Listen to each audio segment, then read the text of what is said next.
Welcome, everybody. This Hoops is not New HD York. They did not take me. Championship Week. Video Notebook Volume 0, I guess. This I is the hate it day here. before eve of championship weeks, 2-week time period. That is our favorite time of the entire year.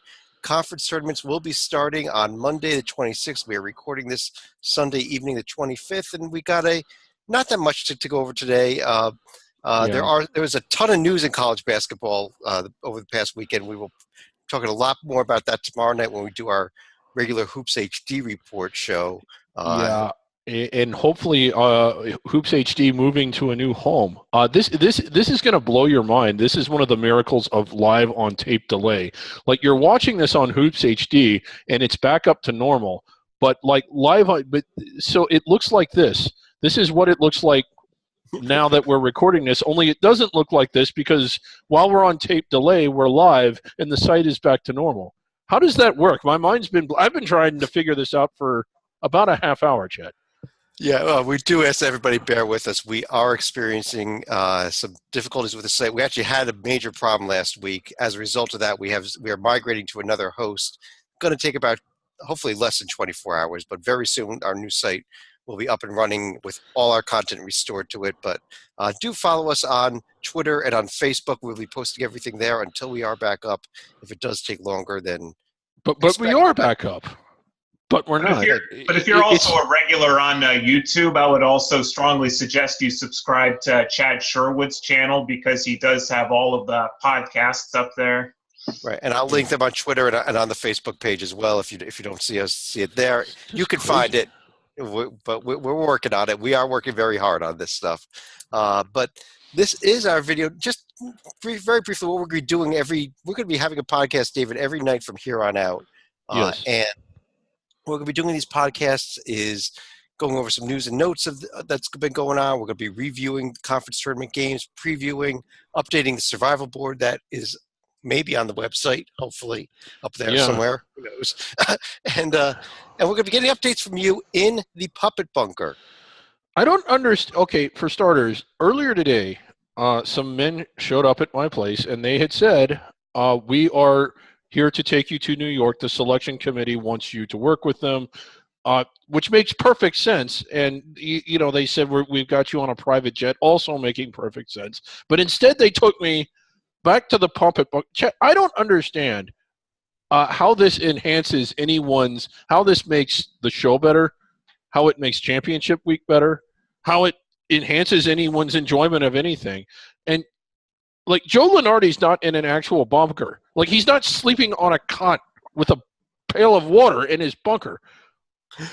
Hey! We got you 2 pails this year, Dave. We upgraded things. The new improved Hoops HD website, new improved Puppet Bunker. The beer we got you this year is only a year old, not 3 years old. The meat we got you is only slightly maggoty. I mean, it's cauliflower. Although I do have the Barry Henson barbecue sauce. But we'll keep that up there in a second here. But let's go ahead and there is one thing we do want to get right into today, which is the only major topic of the night because there's no games to review. There's no news and notes because we'll cover them tomorrow night in our regular Hoops HD report. But there is some previews we got to do, and because our night is day 1 of the Atlantic Sun Tournament. And Tytel, I know you're going to be posting previews either on Facebook or hopefully on the site of conference tournaments, but let me bring you in here on this. And the Atlantic Sun, what are you looking forward to in this conference? Hopefully right on the site, and this will be the spoiler for it, I guess. So a couple of quick fun facts. Florida Gulf Coast has only been eligible to play in this tourney for the past 6 years. They've been in the title game 5 times, so you should advance them right now. Additionally, 6 of the past 7 champs were a top 2 seed. So if I have to pick from a champ, I think it's going to be either Florida Gulf Coast or Lipscomb. And since Gulf Coast has been amazing this year, they had a 13-game winning streak. They did drop a couple at the end, and one of them was to the Bisons. But I think it's going to be Coach Joe Dooley. He's got juniors and seniors in his starting lineup. He's got size. He's got a pair of forwards who run 6'9", 6'10", and he's won the last 2 straight conference tourneys. So my pick is the Eagles. David, the Eagles did lose, I believe, 2 of their last 3 games, including a very strange home loss to Kennesaw as well. Yeah, I'm not worried by that. I think that what happened in this league is that once they had clinched a lot of things that Titel pointed out about it being the top two seeds, that's symptomatic of doing it right. It's at campus sites. You want to either protect or reward your better teams to give them the best chances for the job they did during the regular season. Gulf Coast did not lose a game until after they had clinched home court advantage throughout the conference tournament. And I think at that point, it's just you're kind of bored with the regular season. I don't really watch baseball or football, but is it highly unusual to see a team that's clinched a certain position in the playoffs or clinched home field to drop a game or two after doing it? They're clearly the best team. They're at home. I'm not bothered that they lost 2 of their last 3.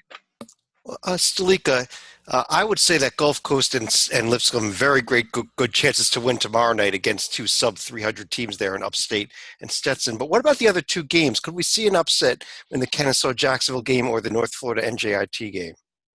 Well, Kennesaw State has certainly shown that they're capable of beating anybody, given that they've already knocked off Gulf Coast earlier. But I think there was also some, ties in the standings as far as NJIT and North Florida. So I'm not going to call that an upset.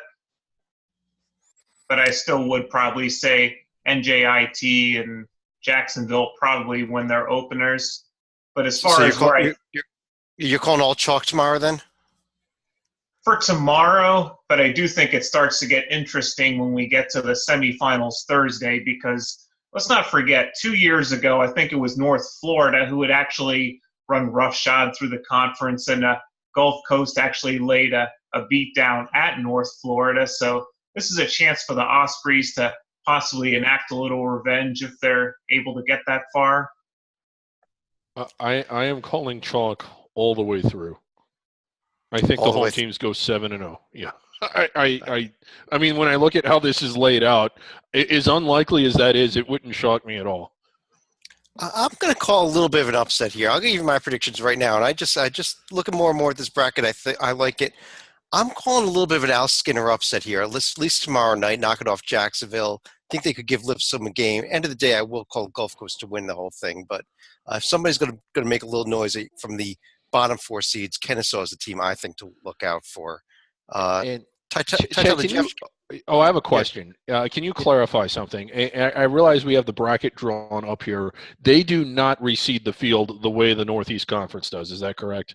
That is correct. This is a straight bracket. So if the 8 seed wins, they will play the winner of the 4-5 game. Okay. Thank you. Although at the home court of whoever is higher seeded. So the NJIT North Florida winner would then host that game. Titel, did you go with Gulf Coast? Is that your pick to win it all? Just want to. Yeah, and to be honest, I mean, even though Lipscomb just beat them, I don't think it's going to be that close. I think it's Eagles all the way. Eagles all the way. So I think we are all going with Eagles all the way, although I guess I'm the one that came up with any type of little bit of noisemaker there in Kennesaw. But I guess on that. I'm going to disagree with you, Chad, because I am not going to take Gulf Coast to win the whole thing. Okay, you're not. Where are you going? I'm actually going to go with Lipscomb because they did have a bit of a slump in January, but they were one of the teams that beat Gulf Coast, and they were playing their better ball, at least in February when you want to be peaking. So I think the time is right for them. And back in November, December when they beat Belmont twice also, so you can't forget that when you talk about Lipscomb either. David, one thing we will do on these shows once the site is back is we'll be updating our survival board. So unfortunately, we're not going to do that here on our first show. But right, it's down to what's the count? 340. A little up 340. I think we're to 337 in heading into championship week. And and David, I've got a little bit of news for you though. What? Here it comes right now, and the door is locked. This is a horrible idea. The door is locked, David. The puppet bunker is on. David Griggs will be locked in the puppet bunker until we have a national champion. Chad, why did you decide to do that? Like, this is not a good idea. What's wrong with it? Well, it doesn't do it. Well, first of all, I'm locked in the bunker. That's what's wrong with it. I can't come and go. I'm just like trapped in here. It's sort of like being in jail. Well, I'll tell you what, David. I did do something very special for you this year. This is actually courtesy of my alma mater, Rutgers. We do have a little something special for you in the Puppet Watching Bunker. Rutgers is even worse. No, this is better than watching Rutgers. We have for you this year in the Puppet Bunker a little bit of musical entertainment that we'll be playing nonstop on a loop. Let me Yes. show Turn it off! Turn it off! And they still can't win at home. So, David, enjoy that in the Puppet Bunker. But I guess let me just run through each of you. What are you looking forward to in championship weeks going ahead here? And any other final thoughts for the night? And Tytel, let me start with you. I'm looking forward to somebody besides Arizona being on TV because it's been a rough little week. But for all you fans of non-high major teams, this is the best time of year. You get to see your teams on national TV, Survivor Advance. It's going to be a great week as always. Salika. Well, 2 years ago, we had tweets to the selection committee to look forward to. Last year, we had the mailbag to look forward to, especially the puppets. So I can't wait to see what other surprises will be unloading on everyone for the championship fortnight coming up. David. It's just fun to watch everything take shape. I mean, you know, we spend all year talking about who's inside the bubble, who's outside the bubble, who's locked in. The reality is that there's 300, well, I don't know the exact number since the survival board isn't up, but there's 336 teams that get to play until someone beats them. So in a way of looking at it, right now you're in. I mean, at least to the win in advance mode. And some of the tournaments are really going to be great. I enjoy the UTR tournaments, the under the radars, probably more so than I like the major tournaments. The A-Sun should be fun. The Northeast is going to be a lot of fun. We got a quality matchup in there that we like. The SoCon is going to be good. Conference USA going to be good. And you just go down the list, and it's just the Big West is going to be fun. How can you not be excited about this time of year? Even the opening rounds of the small under-the-radar conference tournaments are compelling because the winner advances. Yeah, I look at a conference like the MEAC, which could have a 5-way tie for first place, where we're standing right now. Just so many fun ones. And I'm really looking forward to also, though, these championship week video notebooks. A lot of them we're going to be recording late at night, very late at night. Very late at night. Maybe a little bit inebriated. So who knows what's going to happen on some of these shows. But I know something that will happen here, and I know this is already our third or fourth screen share, but I got to bring this one in here as well. I just got to, because this is something that will be discussed throughout these shows, and we just want to give you a little preview of it. So here it is.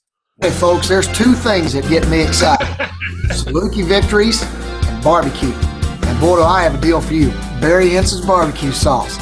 This year, at all Saluki athletic events, we're going to sell this barbecue sauce, and all the proceeds go to academics for our athletes. You can put this on meat. If you don't like meat, well, shoot, drizzle it on your cauliflower. Barry Henson's barbecue sauce. If this ain't the best barbecue sauce you ever had, well, I reckon you're a liar. Barry Henson's barbecue sauce, and yes, we have a bottle of it. Yes. It will be put on cauliflower this week. We've got 2 bottles of it. Sleeka, show your bottle. Mine is on the way. Have a great week, everybody. We'll be back again tomorrow night. We'll have a combination Hoops HD report and video notebook. On behalf of David Griggs, John Sleeka, and John Tytel, I'm Chad Sherwood. Talk to you again real soon.